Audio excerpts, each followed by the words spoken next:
retour sur ce plateau avec Ferdinand Haïté, le directeur de publication du journal L'Alternative, et Ambroise Pondio, directeur de publication du journal Le Gardien. Nous continuons avec le sujet sur la commande de pétrole au Togo. Et Ambroise, tout à l'heure, dans votre développement, vous avez soulevé la participation et la présence des associations de défense des consommateurs dans ce comité-là. Mais on voit que malgré leur présence dans ce comité, c'est-à-dire le détournement, la mafia continue pas à fonctionner. Qu'est-ce qui se passe? Oui, ça c'est une très belle question, même, et malgré tout ce que nous publions depuis 4 ans, et que le grand scandale soit révélé au beau jour, on a comme l'impression que rien ne bouge. Tout simplement parce que les gens ont décidé de diriger en mode système la gouvernance du pétrole. Nous, on avait titré en ce temps-là « Scandale de la gouvernance du pétrole Togo ». D'ailleurs, on a appelé Francis avec le gouverneur du pétrole. C'est comme ça qu'on l'avait appelé en 2016. Et je crois que ça avait attiré certains. Mais comme nous, on n'est pas rentré dans le fond du dossier, on n'a pas connu le fond du dossier comme l'Alternative l'a si bien fait, ça l'a certainement fait bouger, mais ça ne nous a pas ébranlé. Aujourd'hui, les faits sont là. Vous savez, tout comme les ministres qui sont là, qui sont saoulés, à qui on jette des choses pour qu'ils se taisent. D'abord, ils ne comprennent rien. Parce que le ministre n'est même pas, il n'est pas non seulement expert, il n'est pas libre dans son cabinet. L'essentiel, c'est qu'on nous apporte le pétrole. C'est-à-dire, même ce qu'on pourrait même dire à Fong Yassimbe, sauf que si lui-même il n'est pas dans le réseau, je ne vais pas blanchir aucun ou aucune dans ça, parce que dans un pays où les renseignements fonctionnent à merveille, le chef de l'État est au courant de tout. Donc on ne me dise pas que Fong Yassimbe n'est pas au courant de ce qui se passe. Ça, c'est un. De deux, tout ce que nous on a eu à sortir, et que les ministres n'arrivent même pas à réagir. Ça peut être le cas pour les associations pauvres de consommateurs que nous avons au Togo. Et c'est l'ATC qui est représentée dans ça et non la LCT. Parce que c'est les deux qui sont dynamiques pour l'instant. Même si ce n'est la LCT qui était arrivée à un moment donné, on croirait une boîte d'enregistrement. On prendrait l'ATC comme étant une boîte d'enregistrement. Parce que c'est mes amis qui sont là-bas, c'est des amis, hein, les Aladjou, les Gagalo, tout ça là. Mais nous, tu sais, en matière de journalisme, à un moment donné, il y a l'amitié à un frein. C'est-à-dire, s'il y a des choses que vous dites à vos amis qui ne comprennent pas, il va falloir, vous n'allez pas les flécher. Mais vous allez regarder faire. Le jour même où ça se révèle, c'est la nature même qui va révéler les choses. Je n'ai aucune information, rien contre mes amis qui sont là-bas, mais je leur ai souvent dit que une association de consommateurs est une association de défense des droits de l'homme. Donc, à ce titre, on ne badine pas. Les droits de l'homme n'ont pas de visage. Il y a un seul visage. On tue une personne. Tout le monde sait qu'on a tué une personne. Tu n'as pas caressé. Non. Tu le dis clair, comme le journaliste le dit. Donc pourquoi il a choisi entre l'eau froide et l'eau chaude? Donc c'est ce que moi je leur ai dit souvent. Et j'apprécie, à ça juste parler, le travail que la LCT de Sogadi fait dans ce sens. Sans toutefois dénuder ce que la TC fait. Parce qu'il y a des pressions souvent, ça il faut le reconnaître. Il y a aussi des pressions d'argent. Quand la personne aujourd'hui ne trouve pas 1000 francs, même 10 000 pour acheter au moins quelques sacs de riz, de maïs, et qu'on lui tend 500 000 francs. Déjà, quand il y a un dossier qui arrive, le risque de le faire virer du comité peut l'amener à accepter les 500 000 et de ne rien dire. Ça, je ne les accuse pas. Ça, c'est les effets de la corruption, l'effet psychologique de la corruption. Maintenant, au-delà de ça, pourquoi le gouvernement, nos autorités ne réagissent pas? Pourquoi ils ne réagissent pas? Tout simplement parce que ils se saoulent aussi dans cette histoire de Diakli. À Diakli, je faisais un ratio, je faisais un calcul de 2004 jusqu'à ce jour. Pratiquement, nous sommes en temps vers les 20 ans. Quand on fait les calculs, ça répond à ce que les chiffres que Kazina a donnés. Ça tendrait vers les 600 milliards que les gens auraient détournés. C'est les experts qui ont dit ça. Oui, moi j'ai fait les calculs parce que le jour où moi j'ai sorti ça, j'ai cherché mon dossier, je vais le retrouver ce dossier. Parce que j'ai dit des choses. Mais est-ce que vous imaginez, pour donner pour appuyer ce que tu es en train de dire, tu vas continuer, est-ce que vous imaginez à l'heure actuelle où le prix du pétrole à l'international est presque à 0 $, oui, ce que les gens sont en train de gagner sur les commandes? C'est là où je voudrais en venir. C'est pour dire en réalité que Ferdinand dit quelque chose de très important. Les gens ont limogé à Diakli, c'est vrai qu'il en a fait de trop. ils risquent de nous lever le voile dessus.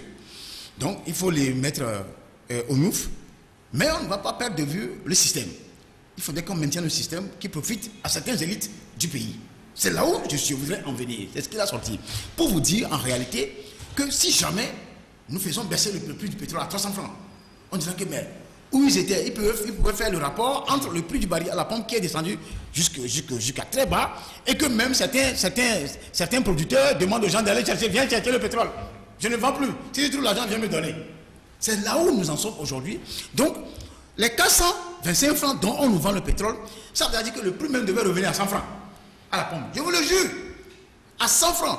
Et s'il devait y avoir la vérité des prix, à l'instant T où je parle, le Togolais pouvait acheter le pétrole à 125 ou 150 francs. Si on rentre dans les calculs, il suffit d'être un peu intelligent, tu rentres dans les dossiers fournis là-bas, tu comprends qu'en réalité, il suffit de faire le ratio entre le prix du baril, combien de litres compose le baril, on doit rapidement savoir ce que le Togolais peut payer le pétrole. Et la dizaine de taxes qui sont greffées sur un litre de pétrole, ça pénalise le Togolais. Et c'est le même Togolais qui paie les impôts sur l'allocation qu'il a faite pour pouvoir être couturier quelque part. C'est le même, la préfecture vient pour chercher, la mairie vient chercher. Finalement, j'ai l'impression que nos gouvernants tuent à petit feu le peuple togolais. Mais un beau jour, plusieurs jours, comment on dit ça? Pour le voleur, c'est ça, non? Oui. Et un seul jour pour le propriétaire. Ça va y arriver. Mais je demande tout simplement à ce que le gouvernement arrive à éclairer la situation. Qu'il y ait une grande conférence de presse qui situe l'opinion, sinon nous on ne va pas se taire là-dessus. C'est-à-dire que nous on en est revenus, on en a parlé, ça fait 4 ans, on est revenu la dernière fois, l'alternative a sorti le poteau rose, c'est-à-dire le gros de dossier même. La Liberté est venue aujourd'hui, peut-être la semaine prochaine, nous on va encore revenir là-dessus. Il faudrait que le gouvernement sache que nous on ne va pas dormir sur ça. Qu'on nous dise ce que les Adjakli, ce que le réseau, sur le comité a foutu jusqu'au jour d'aujourd'hui pour qu'on mette encore quelqu'un qui s'est sucré dans ce même comité à la tête. On en a parlé. Je l'ai si bien dit dans ma conclusion, dans l'article que nous avons publié la dernière fois, on prend quelqu'un du comité pour remplacer à la titre intérimaire. Mais quelqu'un qui est intérimaire ne peut jamais prendre une décision. Au pire des cas, s'il est déjà membre du comité, il se serait déjà saoulé, il ne va jamais révéler ce qui est réel.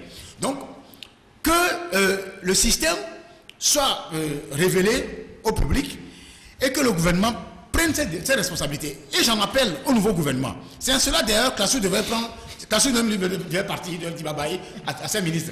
Et il y a plusieurs ministres qui devaient partir là-bas. Si on fait le calcul de 100% des ministres, au moins 80 devaient partir. C'est-à-dire que surtout, d'abord je salue le courage que ADG a eu, même, parce que vous savez, quand on parle des réseaux, des francs-maçons, tout ça là, c'est des gens, on le dit, ils sont puissants, mais ils ne sont pas plus puissants que Dieu. Moi, je n'ai jamais peur de ces gens-là. Je vous le dis honnêtement. Je ne suis pas dans le franc-maçon, je ne suis dans aucun réseau, comment on appelle ça, réseau chrétien. On peut même m'attacher avec les cordes du port. Je ne peux jamais y aller avec. Tout simplement parce que moi, ma foi du Christ ne me conduit pas à ce genre de choses. Ils le feront, mais ils seront détruits un beau matin, un jour. C'est pour dire au gouvernement que ce que vous faites par rapport à la commande du pétrole, et qu'à un moment donné, tel qu'il a si bien dit, que vous allez voir un soir, on met des pancartes à carton, on écrit, il n'y a pas d'essence. Ça explique tout. Ça veut dire que les mafieux sont en train de régler leurs aiguillons pour pouvoir encore nous siphonner. Et ça, c'est arrivé plusieurs fois. Et le pétrole est arrivé à 600 jusqu'à 640 francs. Même à 1000 francs. Pratiquement. Donc, à 0 francs le pétrole, que le pétrole nous revienne à 200 francs. Mais que le gouvernement Klasu, avant de partir, éclaire l'opinion. Parce qu'il a déjà fait 5 ans là-bas. Certainement qu'il en voudra faire. Je ne sais pas s'il faut bien en manque de personnes au Togo. Mais je me dis quand même que le dossier pétrole, il faut que le gouvernement nous situe sur ce dossier-là. Parce que ça n'est de trop. Il y a tellement de choses qui se passent dans ce pays. Il y en a des gens qui ont mis des milliards à Liechtenstein, dans les paradis fiscaux. Mais cette histoire de pétrole-là, il faut dire que quelqu'un soit dans le gouvernement qui puisse inciter l'ordre à Faure Gnassingbé de dire la vérité aux gens, au peuple, pour qu'on s'en sorte gagnant et que le pétrole nous revienne à la vérité des prix, comme on en a souhaité autant de Gozan. Merci beaucoup, Ambroise. Et Ferdinand, tu es d'accord avec Ambroise que les prix à la pompe peuvent encore descendre plus que ça? Non, je suis d'accord avec lui plus que ça. Parlant des amitiés, vous savez, quand on sort des dossiers comme ça, il y a des gens qui s'agitent, des gens qui parlent, qui disent ouais, celui-ci c'est un frère, celui-ci c'est un ami, c'est un frère de village, machin. Nous, les journalistes, on n'a rien à foutre de ça. C'est-à-dire que nous ne travaillons pas sur la base des frères de village. À partir du moment où dans la société, vous posez des actes qui sont contraires aux valeurs qui fondent la République, vous avez beau être un frère, un cousin, machin, je n'ai rien à foutre, on parle de vous. Le reste là, on n'a rien à cirer. Parce que c'est les mêmes personnes qui maintiennent le système. Et c'est le système qui leur permet de faire ce qu'ils sont en train de faire là et que tous les Togolais souffrent. Donc je ne pense pas que quelqu'un comme les Adjakri ont fait quelque chose de potable dans leur village. Je ne suis pas sûr que malgré les milliards qu'ils ont engrangés, ils ont construit une case de santé à Zalivé. Je ne sais pas si vous comprenez ce que je dis. Ça veut dire que c'est tout le Togo qui a perdu. Voilà. Et des gens comme ça, qu'on ne nous demande pas, oui, c'est un cousin, un frère de village, quelqu'un de connu, d'être un peu... Non, on n'est pas là pour ça. Nous, on fait notre travail de journaliste. Et puis après, le reste, les décideurs peuvent décider. Alors, sur la question de... toujours du réseau, on n'a pas encore fini. Vous savez, lorsque on présente les prix, Ambroise venait de le dire, normalement, pour la transparence de tout le processus, lorsqu'on importe le pétrole, on devrait nous montrer le prix FOB depuis l'usine. Le prix FOB nous renseigne sur l'endroit où on a acheté le pétrole. On ne montre jamais le prix FOB. On ne montre pas. Ça veut dire que d'abord, il y a une origine douteuse de la marchandise. Ça, c'est la première des choses. Après, dans la structure des prix, on devait normalement nous montrer l'assurance, le fret, les pertes en mer, parce que le carburant, c'est volatile. Donc, quand c'est chargé pendant longtemps sur la mer, il y a des pertes, il y a des déperditions. On doit nous montrer tout ça avant de venir fixer le prix CAF, qui est le prix final avec tous les taxes qui sont greffées dessus. On ne nous montre rien dessus. Alors, pourquoi je parle du prix FOB? Comme je le dis, s'il y a le prix FOB, ça veut dire qu'on peut avoir une facture et savoir quelle société a livré la marchandise. On n'a pas le prix FOB. Je le dis parce qu'il y a d'autres aspects du scandale qu'on n'a pas encore décrit. C'est l'importation du carburant douteux. Oui, c'est ce que j'ai... L'importation du carburant douteux. Passe par la mer. Voilà. Qui fait que beaucoup de gens ont garé leurs voitures, qui sont des voitures neuves. Ils ont acheté le carburant à la pompe. Pas chez les gens de la rue. Ils ont acheté les carburants dans les stations-service, mais leurs moteurs ont coulé. Oui. Mais il y a certains qui ont eu de la chance. Quand ils sont allés acheter le carburant à Plaou, au Ghana, le moteur n'a jamais eu de problème. Donc c'est un autre aspect du scandale qu'on n'a pas encore décrit. C'est-à-dire, d'où vient la marchandise? Où est-ce qu'ils achètent la marchandise?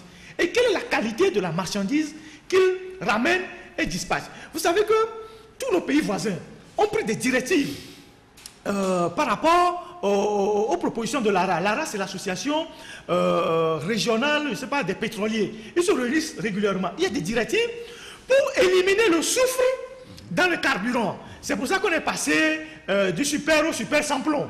Aujourd'hui, la dose du soufre dans le carburant que le Togo continue d'importer est trop élevée. Et donc, c'est source de pollution, c'est source de maladies, les problèmes des yeux, tout ça. Alors que tous les autres pays ont fixé des directives rigoureuses. Aujourd'hui, le carburant qui vient au Ghana, le taux de soufre est tellement bas, ça répond aux directives.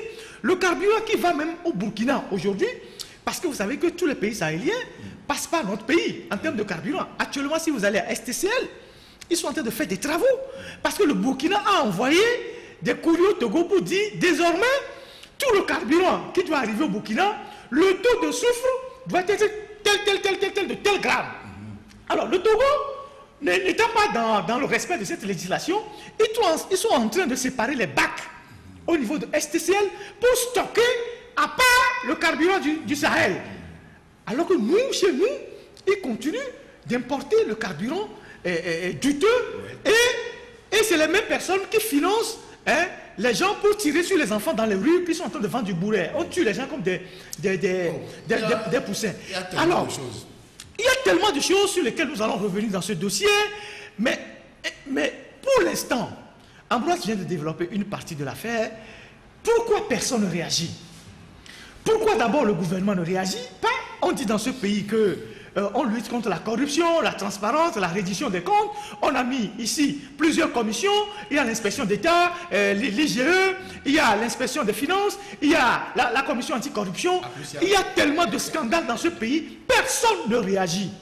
Et ces gens ont dû détourner plusieurs milliards, des fonds qui auraient pu servir à construire des hôpitaux, à construire des centres de santé, à équiper nos centres de santé de scanners et tout. Quelques individus s'en ont fait, s'en ont mis plein dans les poches, personne ne dit absolument rien. Ça, c'est du côté de l'État. Maintenant, nous sommes dans l'espace public. Que font les politiciens? À chaque fois qu'on sort les dossiers, que font les opposants? Ils se taisent. Et ils disent rien. Que font les associations de consommateurs? Que font les syndicats? Personne ne dit rien. Ça dit que vous vous posez la question, mais est-ce que la société togolaise vit encore? On est dans un naufrage collectif. Est-ce que vous pensez que dans un pays normal, comme le Ghana, le Bénin, même le Burkina, le Niger, vous savez actuellement tous les scandales qu'il y a au Niger, avec les commandes des armes, tout ça, au Mali. Est-ce que vous imaginez que dans un pays normal comme le Togo, on dit, des gens se sont organisés en quelques années, 20 ans, ont détourné plus de 600 milliards sur l'importation du pétrole, et que c'est les Togolais lambda qui paient la facture de cette corruption-là?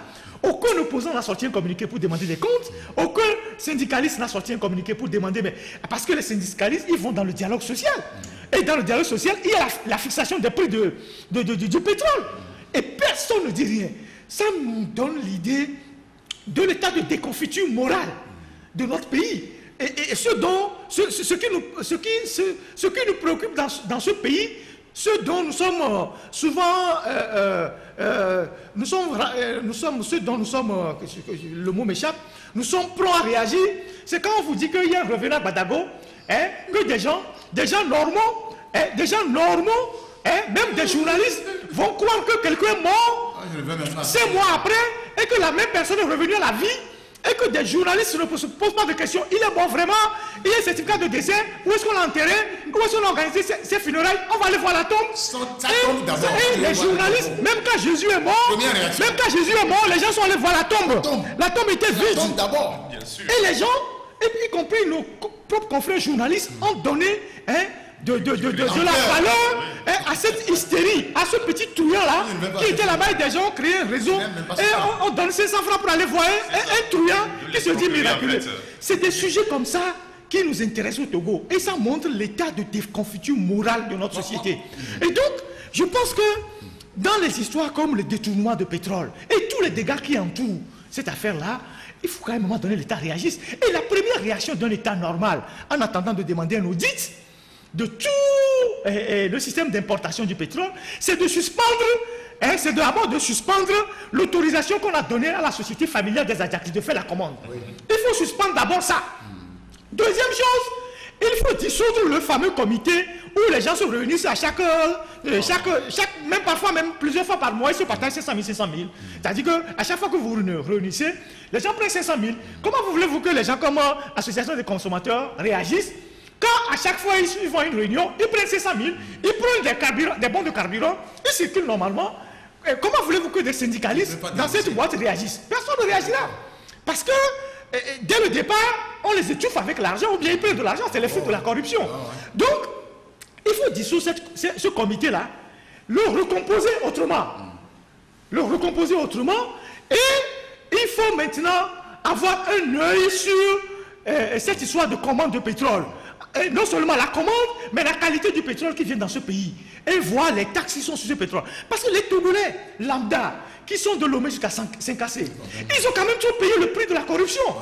Les gens, parce que quand on parle de pétrole, c'est l'énergie. C'est l'énergie qui permet aux voitures de transporter la nourriture d'un point A à un point B. Et donc ça impacte sur le prix de la nourriture que les gens mangent à la fin. Et donc, plus le prix du pétrole est bas, plus les prix des denrées alimentaires seront aussi bas. Et donc, c'est tous les Togolais qui payent la facture de ce banditisme économique-là. Et vous savez que quand le dossier est sorti, les gens nous ont avoué qu'il y a plusieurs personnes dans le gouvernement qui ne comprenaient même rien de ce système. Les gens ne savaient même pas qu'il y avait un système comme ça qui détournait des milliards. C'est-à-dire que le dossier vient maintenant réveiller l'attention des gens en disant, mais donc, quand nous, on était là, on faisait les histoires d'élections, on volait les élections, il y avait des gens qui avaient un réseau et ils prenaient des milliards. Vous voyez? Donc, oui, ils mangent plus que... Les gens nous ont avoué que, mais eux ne savaient pas qu'il y avait autant d'argent dans ce pays, que les gens se partageaient comme ça. Ils se contentaient du oui, et donc, vous voyez que les gens sont au gouvernement, ils ne savent même pas. Et je parie même qu'il y avait plusieurs ministres qui étaient là-bas, ils ne comprenaient pas au niveau du ministère du Commerce ce qui se passait dans son sous-sol.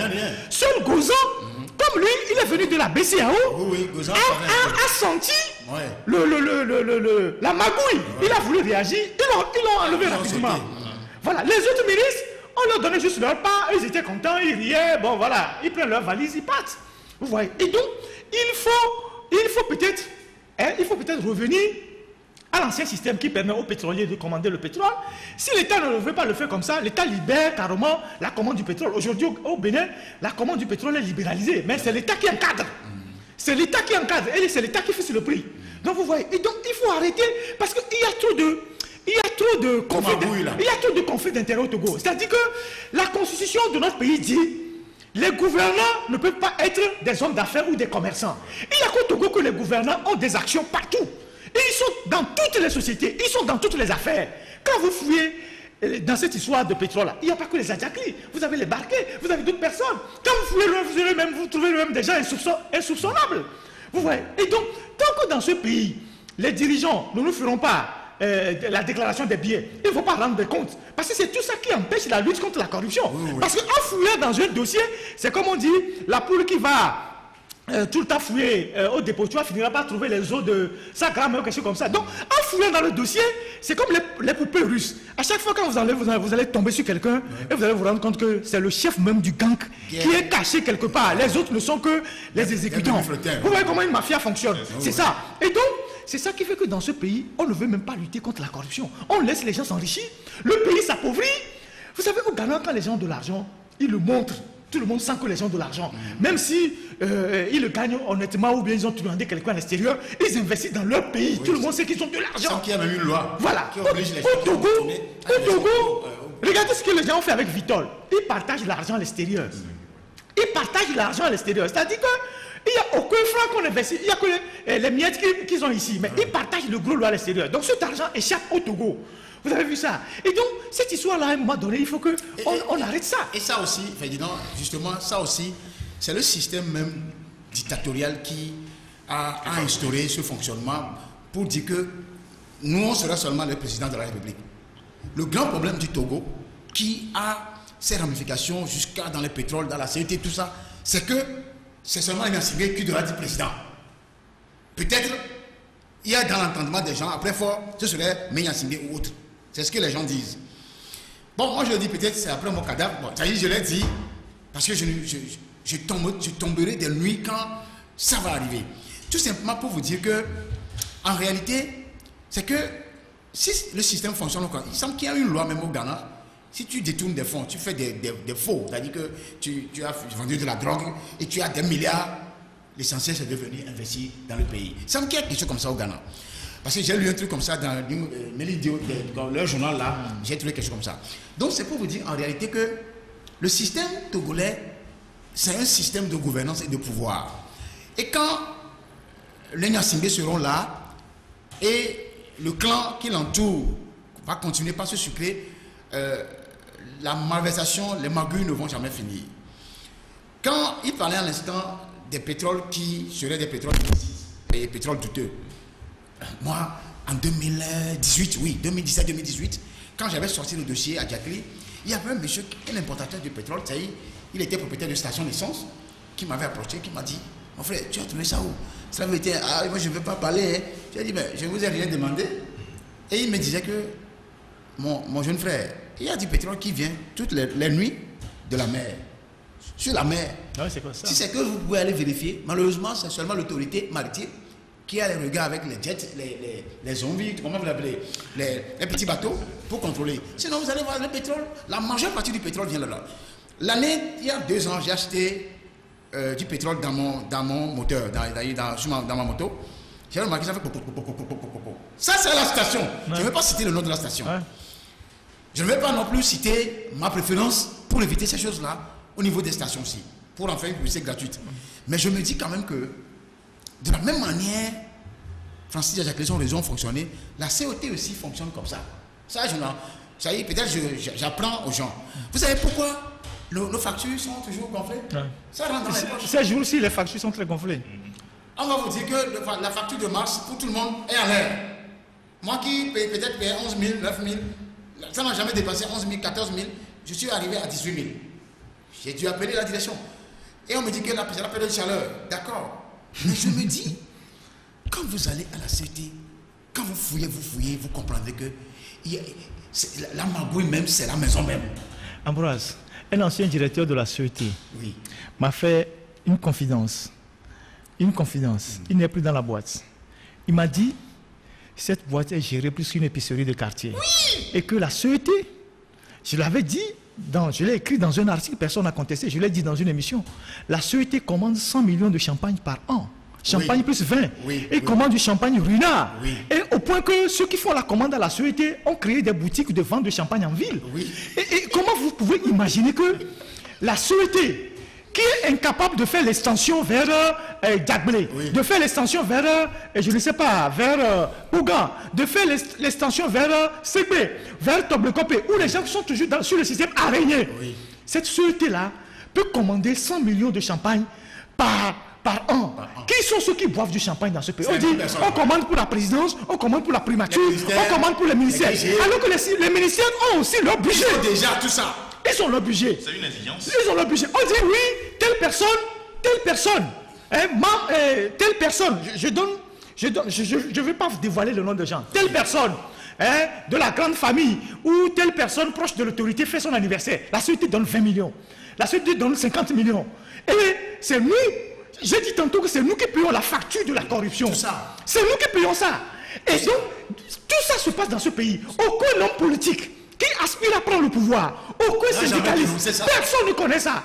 Et quand vous dites des choses comme ça, les gens disent oui, vous les journalistes, tout ça là, vous voulez gouverner un pays demain, vous voulez changer un pouvoir, vous ne connaissez pas les poules sur lesquelles si vous prenez le pouvoir, vous pouvez agir dans les jours qui viennent pour au moins arrêter l'hémorragie.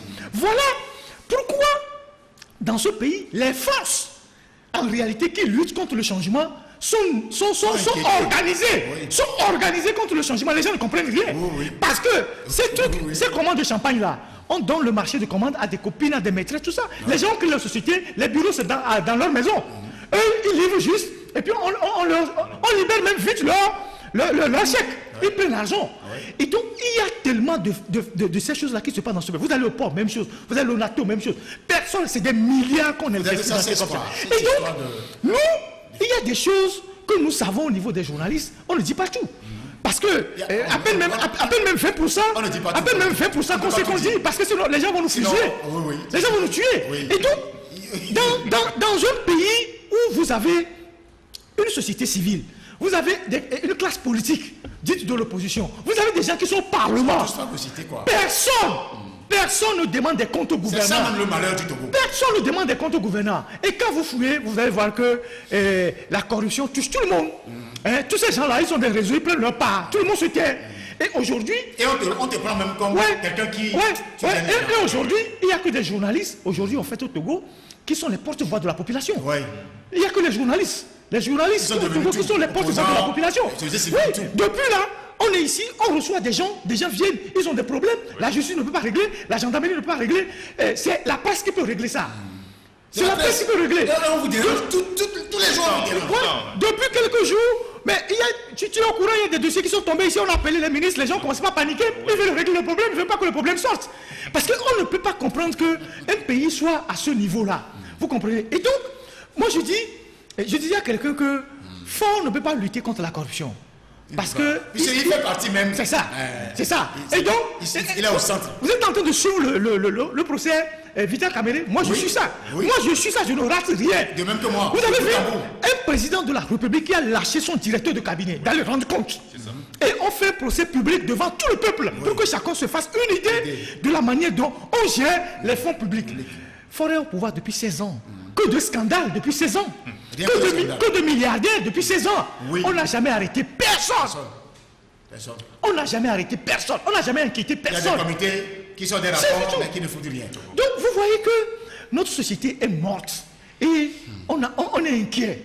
Et quand vous fouillez, tous ces gens-là, ils se retrouvent dans les mêmes réseaux d'initiés, dans les mêmes clubs d'amis. Vous les trouvez, ils sont, Ambroise venait de le dire, ils sont frères des francs-maçons, des rosicruciens. Ailleurs, ce qu'on appelle les francs-maçons fait quelque chose pour leur pays. Oui. En Afrique, c'est des bandits. Oui. Vous voyez, c'est des bandits à col blanc. Vous voyez quelqu'un qui est dans le quartier, ou bien un voleur, demain vous dit qu'il est rentré dans la franc-maçonnerie. Vous voyez quelqu'un, un assassin, demain on dit qu'il est dans la franc-maçonnerie. Oui. Vous voyez quelqu'un qui détruit des milliards, demain on dit qu'il est dans la franc-maçonnerie. Ce sont des voyous et qui font du mal à leur pays et à leur continent. Parce qu'ils préfèrent appauvrir leurs propres frères et sortir l'argent pour aller déposer à l'extérieur. C'est pas normal. Ça, c'est la malédiction. Ouais. C'est la malédiction de ceux-là qui sont dans ces réseaux-là. Messieurs, merci. Ça devient passionnant. Et donc, on reviendra sur plusieurs aspects de ce dossier-là qu'on n'a pas encore fini. Il y a tellement plein d'aspects. Parce que notre objectif, c'est que les souffrances des Togolais soient allégées. Oui. Et que les Togolais, quand ils vont à la pompe pour acheter du carburant, puissent acheter d'abord du bon carburant pour que ça ne coule pas les moteurs de leur moteur, de leur voiture, mais qu'ils achètent du carburant moins cher et que les transports aussi descendent. Et que les transports descendent et que les marchandises aussi, le coût des marchandises descendent. C'est ça. Merci Ferdinand Haïté du journal L'Alternative et Ambroise Pondio du journal Le Gardien. Nous allons marquer une petite pause. Nous revenons après. À très bientôt.